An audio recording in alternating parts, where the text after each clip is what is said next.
नमस्कार दोस्तों, आज की इस वीडियो में हम लोग डिस्कस करने वाले हैं डीएमईआर हरियाणा स्टाफ नर्स की जो 307 वाली वैकेंसी है वो ऑलमोस्ट यहाँ पे क्लियर हो चुकी है। आप लोगों ने देख भी लिया होगा और 4 तारीख को काउंसलिंग के लिए बुला भी लिया है और इस दिन आप लोगों को स्टेशन है वो अलॉट होने वाले हैं। जैसे जैसे आपकी रैंक है मेरिट के अकॉर्डिंग आप लोगों को स्टेशन मिलते जाएंगे। जिसका ज़्यादा रैंक है उसको जो भी चॉइस ज़्यादा होंगी और जैसे जैसे रैंक कम आता जाएगा तो आपके पास चॉइस कम होती जाएंगी। ठीक है, तो यही है। और जो बच गए हैं कैंडिडेट, अगर इन 307 की ये लिस्ट आ चुकी है, ठीक है, अब 307 में से अगर कोई जो ज्वाइन नहीं करेंगे तो उसके हिसाब से अगली लिस्ट आएगी।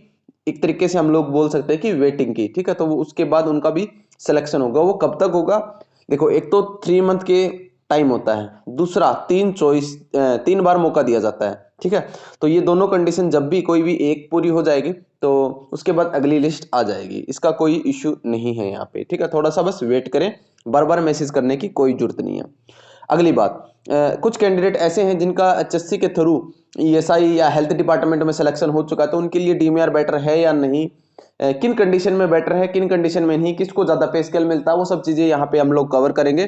तो वीडियो के लास्ट तक जरूर बने रहो, वीडियो को लाइक करना बिल्कुल न भूलें और चैनल को सब्सक्राइब अभी के अभी जरूर कर ले, ताकि आप लोगों को जितनी भी वैकेंसीज होती हैं उनकी सभी अपडेट मिलती रहे इसी चैनल पे, हरियाणा नर्सिंग स्टूडेंट नाम से। बाकी कोई भी क्वेरी रहती है तो मेरे इंस्टाग्राम आईडी पे मैसेज कर सकते हो, मनीष.पंडित। वीडियो के डिस्क्रिप्शन के अंदर इंस्टाग्राम, व्हाट्सएप, टेलीग्राम और फेसबुक ग्रुप के लिंक मिल जाएंगे। सभी से आप लोग जरूर कनेक्ट हो सकते हैं, क्योंकि सभी का अलग अलग वे होता है एक इन्फॉर्मेशन प्रोवाइड करवाने का। ठीक है, अब बात करते हैं यहाँ पे बेटर के रिगार्डिंग, कौन सी बेटर है, एचएससी है या हेल्थ है। देखो, सबसे पहली बात आती है सैलरी। सैलरी किसमें ज्यादा है? अभी क्या है, जैसे जो डीएमईआर के तहत लगे हुए हैं उसके अंदर वो जो वॉशिंग अलाउंस एक डिफरेंस है वो 750 रुपए मिलता है। ठीक है अभी, बट जो हेल्थ डिपार्टमेंट में है या ईएसआई वगैरह में है तो उनको 1150 मिलता है। एक तो ये डिफरेंस है, वॉशिंग अलाउंस है ये। ठीक है, दूसरा जो मेडिकल कॉलेज में है उनको एक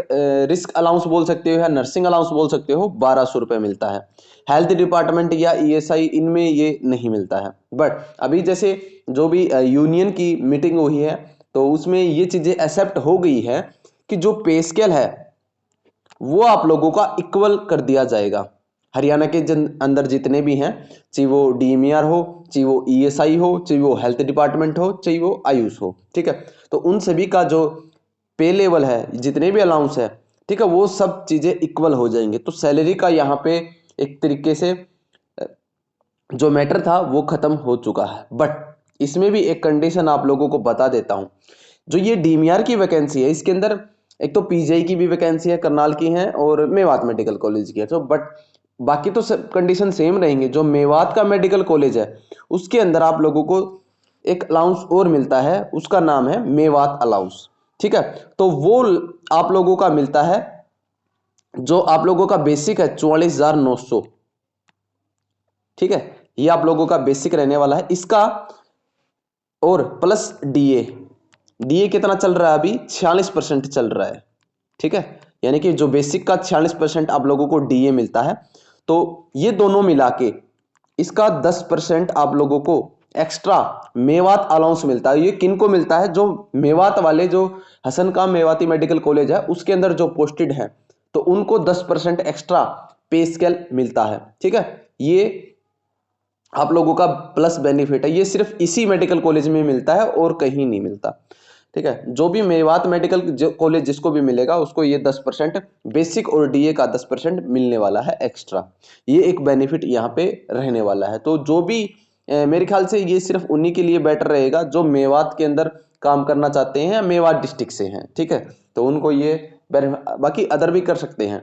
तो एक तो बेनिफिट, एक ये जो डिफरेंस है मैंने ये आप लोगों को बता दिया। जो मेवात वाले बच्चे हैं वो डीएमईआर जरूर जो मेडिकल कॉलेज है मेवात वाला ही सेलेक्ट करें, ताकि उनको ये 10% का बेनिफिट मिल जाए, प्लस आपकी जो होम डिस्ट्रिक्ट है वो भी आप लोगों को मिल सके। ठीक है, ये एक है। दूसरा मेडिकल कॉलेज में किन किन को फायदा है? जो एमएससी नर्सिंग जिसने भी कर रखी है वो कैंडिडेट डीएमईआर प्रेफर करें, उनका डीएमईआर बेटर रहेगा मेरे अकॉर्डिंग। ठीक है, अगर वो इन फ्यूचर ट्यूटर वाली पोस्ट पे जाना चाहते हैं। ठीक है। अगर आप लोगों का इंटरेस्ट नहीं है ट्यूटर के रिगार्डिंग तो आप लोगों के लिए हेल्थ डिपार्टमेंट बेटर है। तो ये भी मैंने बता दिया। इसके अलावा बीएससी है, अगर जीएनएम है तो डीएमईआर इतना ज़्यादा बेटर नहीं है, थोड़ा वर्कलोड ज़्यादा मिलेगा आपको मेडिकल कॉलेज में जो हेल्थ डिपार्टमेंट की बजाय। ठीक है। तीसरी चीज़ें, एक बेनिफिट मेडिकल कॉलेज के, ये मैंने दोनों बता दिए।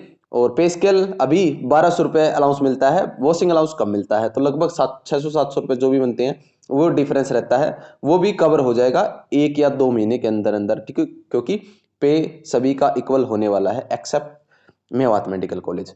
दूसरी चीज, अब हेल्थ डिपार्टमेंट में किस किस का बेनिफिट है, यानी कि एचएससी के थ्रू। ठीक है, तो जो कैंडिडेट घर के पास जॉब करना चाहते हैं, अब कुछ कैंडिडेट एग्जांपल देता हूं मैं आप लोगों को। कोई कैंडिडेट ऐसा है जो रोहतक से है और उसको रोहतक मेडिकल कॉलेज मिल गया है, तो उसके लिए तो बेटर कौन सा रहेगा, डीएमईआर। ठीक है। कोई कैंडिडेट मेवात से है तो मेवात मेडिकल कॉलेज मिल गया तो वो बेटर है। ठीक है। बट जो हेल्थ में क्या है, मान के चलो कोई हिसार का कैंडिडेट है, ठीक है, तो मेडिकल कॉलेज हिसार के अंदर नहीं है, तो उसके लिए बेटर कौन सा है, हेल्थ डिपार्टमेंट बेटर है। बट अभी उसकी क्या होगी, मान के चलो उसकी पोस्टिंग करनाल आ रखी है या पंचकुला आ रखी है। ठीक है, ये कुछ टाइम के लिए है, कुछ दिन में आपके 4 से 5 महीने के अंदर ट्रांसफर हो जाएंगे, तो आप हिसार की तरफ जा सकते हो। ठीक है, अगर भिवानी का कैंडिडेट है तो भिवानी की तरफ जा सकते हो। ठीक है, अभी आपकी क्योंकि म्यूचुअल ट्रांसफर होने वाले हैं तो वो सब चीजें पॉसिबिलिटी है कि आप अपने घर के पास जॉब कर पाओ। तो ऐसे कोई कैंडिडेट हैं तो उनके लिए हेल्थ डिपार्टमेंट बेटर है, यानी कि आप घर के पास जा सकते हो कुछ टाइम के बाद, अगर अभी आपकी पोस्टिंग दूर आई हुई है तो। ठीक है, पे स्केल सेम हो ही गया। वर्कलोड अगर कोई कैंडिडेट कम चाहता है तो हेल्थ डिपार्टमेंट ही चुने। ठीक है। दूसरा, एक मैं ये आप लोगों को डिफरेंस तो बता दिया मैंने, बाकी मैं मेरे खुद के एक्सपीरियंस के हिसाब से बताता हूँ। मेरे ख्याल से जो आपने अभी जैसे एचएससी के थ्रू अगर आपने ज्वाइन कर लिया है तो आपके लिए वही बेटर है, क्योंकि जो आने वाले बच्चे हैं उनको भी जॉब मिल सके, मैक्सिमम बच्चे जॉब लग सके, क्योंकि आने वाले टाइम के अंदर वैकेंसीज बहुत स्लो या धीरे धीरे होती जा रही हैं, बहुत कम आ रही हैं। ठीक है, तो आपको सिलेक्शन हो चुका है तो आप वहीं ज्वाइन करके रखें, और प्लीज़ एक नौकरी से दूसरी नौकरी की तरफ मत जाएं, सीटें खराब मत कीजिए। ठीक है, जो जहां पे आपको मिल चुकी है उसके अंदर कंफर्टेबल फील करिए।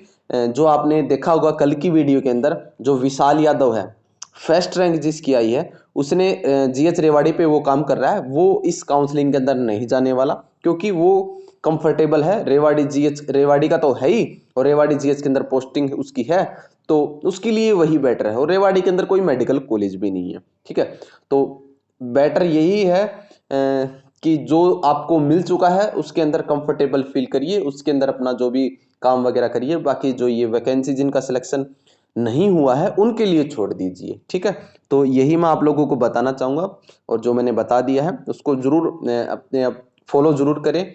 और बाकी कोई क्वेरी रहती है तो आप मेरे इंस्टाग्राम आईडी पे मैसेज कर सकते हैं। अभी के लिए इतना ही, धन्यवाद।